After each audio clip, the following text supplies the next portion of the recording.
día lleno de actividad y también ahora que hemos terminado la celebración de la Eucaristía, pues vamos a hacer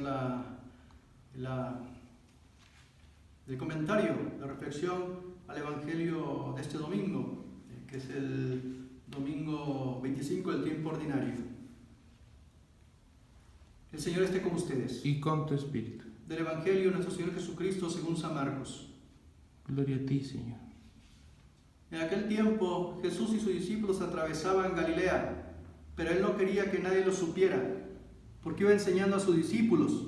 Les decía: el Hijo del Hombre va a ser entregado en manos de los hombres, le dará muerte y 3 días después de muerto resucitará.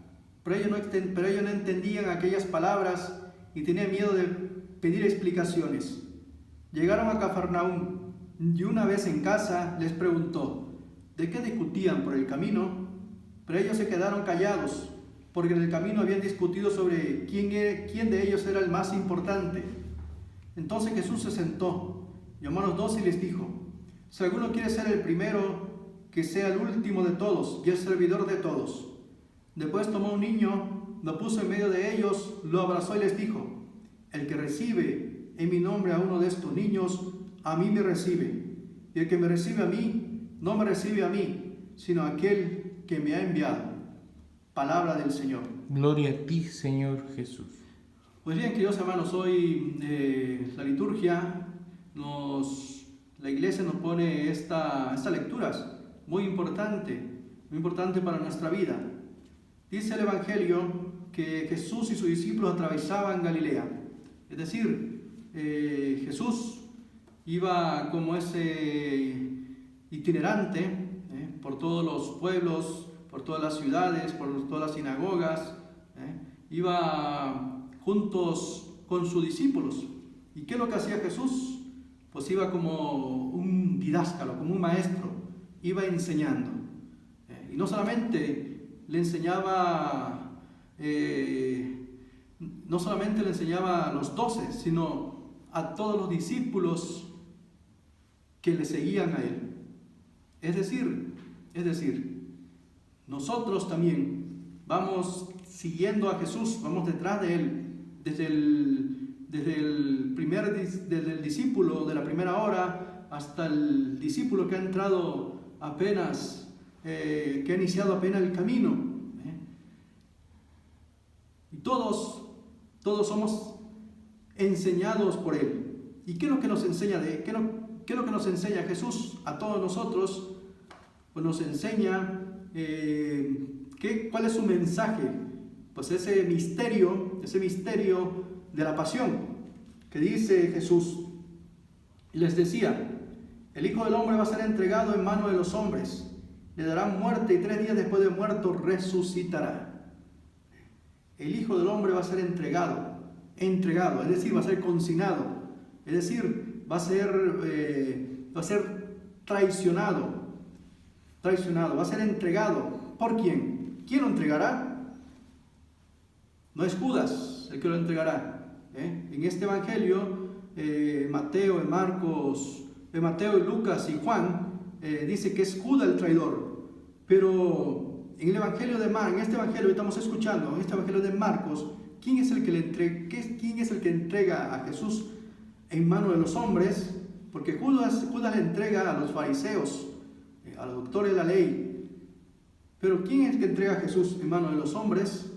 El Padre. El Padre es el que deja a su Hijo en manos de los hombres. ¿Para qué? Para que le den muerte. Pero no solamente muerte, sino que el mismo Padre, a los 3 días después de muerto, lo resucitará. ¿Qué significa al tercer día?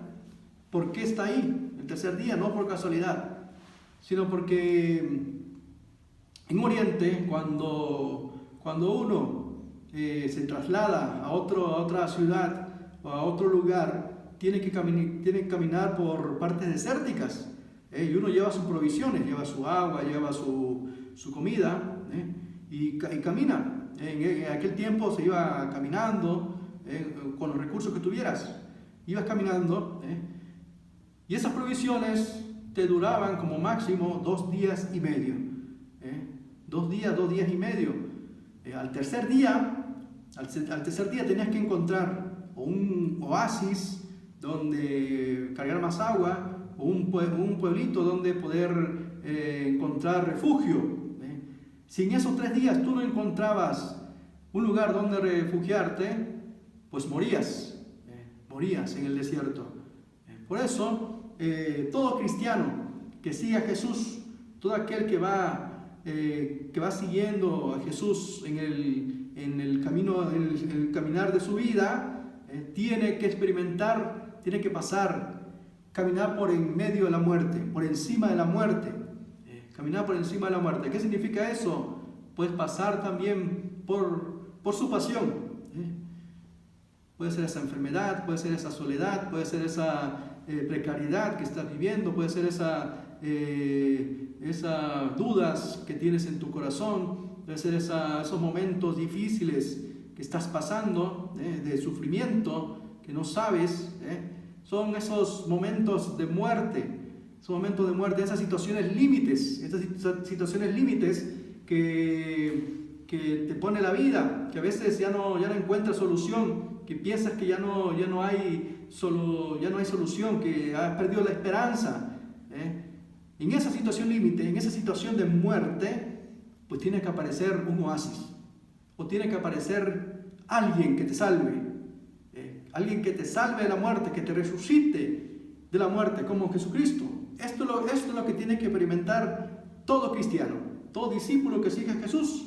Pero esto no lo entienden los discípulos, no entendían aquellas palabras, tenían miedo de pedir explicaciones. ¿Por qué no entendían esto los discípulos? Porque se escandalizaron ante la pasión, ante aquellas palabras de tragedia, aquellas palabras de muerte, se escandalizaron, y se hicieron como que no escuchaban, se hicieron como los locos, se hicieron los tontos, como si no escucharan, se quedaron en silencio, como se quedaron callados, como que si no querían convertirse, no querían cambiar de vida, porque esas palabras de la pasión tenían que penetrar dentro de su corazón para poder cambiarle, poder transformarle. Entonces dice el Evangelio que llegaron a Cafarnaúm, y una vez en la casa, interesante esto de la casa, porque la casa, ¿qué significa? Lugar de acogida, lugar de la intimidad con el Señor. Cuando uno sigue a Jesús, Jesús no te devuelve al mismo lugar, sino que Jesús te lleva a un lugar nuevo, a un punto nuevo. ¿Y qué significa eso? Pues la casa, queridos hermanos, la casa es signo de la casa que nos ha preparado el Padre, en el cielo, donde nos encontraremos cara a cara. Y ahí, cara a cara, nos preguntará el Señor nos preguntará, ¿de qué discutían por el camino? Es decir, el Señor cara a cara nos preguntará, ¿qué has hecho con tu vida en este caminar? ¿Qué has hecho de tu vida? ¿Dónde has puesto tu vida en este peregrinar, en este caminar, en tu historia? ¿Dónde te has refugiado? ¿Dónde has buscado sentido a tu vida? ¿Lo has buscado en la fama, en el poder, en el bienestar? ¿Lo has buscado en tus proyectos, en tus planes? ¿O te has llenado en tu corazón? ¿Te has llenado a lo mejor de cosas, de toda clase de obras malas, de envidias, de rivalidades, de conflictos, de bajas pasiones, a lo mejor de discordia, de codicia? de ambición, o a lo mejor te has llenado, de buenas obras en ese caminar de tu vida. A lo mejor te has llenado de buenas obras. ¿Cuáles buenas obras? Pues esos que te hacen dóciles, que te han dado paz, que te han hecho comprensivo, que te han hecho misericordioso, que te han hecho dar frutos de vida, de justicia. Esto es lo que te va a preguntar Jesús, es lo que te va a preguntar el Señor. ¿De qué discutías por el camino? ¿Qué es lo que has hecho en el transcurso de tu vida? ¿De qué te has llenado? ¿De qué es lo que le ha dado sentido a tu vida? Y dice que los discípulos se quedaron callados porque por el camino habían discutido sobre quién era el más importante. Fíjate, los discípulos tenían en su corazón esto de quién era el número uno, quién era el más importante, quién era el más considerado. Y Jesús, como tiene misericordia, como nos conoce, como sabe lo que hay en nuestro corazón y sabe que la única manera para ayudarnos, Jesús nos dice, si alguno quiere ser el primero, que sea el último de todos y el servidor de todos. ¿Qué significa ser el último? ¿Por qué ser el último? Porque Jesús, Él se hizo el último. Él ocupó el último puesto, el último lugar, por ti y por mí. Él ocupó el último lugar y se hizo el servidor, se hizo tu servidor. ¿Dónde se hizo tu servidor? Pues dando la vida en la cruz, por ti, por todos nosotros. Ahí, en la cruz, Él tomó nuestros pecados y los trayó en el cuerpo, Por eso, tu vida, querido hermano, tu vida tiene sentido si tú tienes esta misma imagen, esta misma imagen de Jesucristo. Tu vida tiene sentido si tú te pones a los pies del hermano, de aquel que está sufriendo, de aquel que está alejado, de aquel que está escandalizado a lo mejor de su cruz.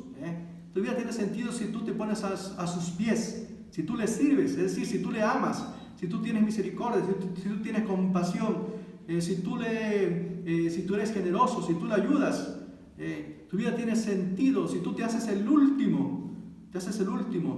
Si das la vida ahí donde el Señor te ha llamado en tu vida matrimonial, perdonando a tu marido, perdonando a tu esposa, en tu vida misma, reconciliándote contigo mismo, poniéndote a los pies del otro. Solamente así tu vida tiene sentido. Si tu vida no tiene todo esto, querido hermano, pues tu vida es una vida vacía. Por eso Jesús termina el Evangelio diciendo, tomó un niño, lo puso en medio de ellos, lo abrazó y le dijo, el que recibe mi nombre a uno de estos niños, a mí me recibe. Y el que me recibe a mí, no me recibe a mí, sino a aquel que me ha enviado. Es decir, Jesús se identifica con el último, con el niño, que es indefenso, que no tiene dónde apoyarse, que ese niño, dicen los padres de la iglesia, que es signo del corderito, el cordero degollado. Por eso Jesús se identifica con ese niño, con ese corderito degollado, que da la vida en abundancia para que tengamos vida. A eso que estamos llamados todos nosotros, queridos hermanos, a poder dar, a hacer esta imagen, a poder dar testimonio de que Cristo ha resucitado en cada uno de nosotros, de que nuestra vida tiene sentido solamente si amamos. Por eso, queridos hermanos, que el Señor te bendiga en este domingo que inicia, que tengas un feliz domingo, que el Señor te bendiga en el nombre del Padre, del Hijo y del Espíritu Santo. Amén.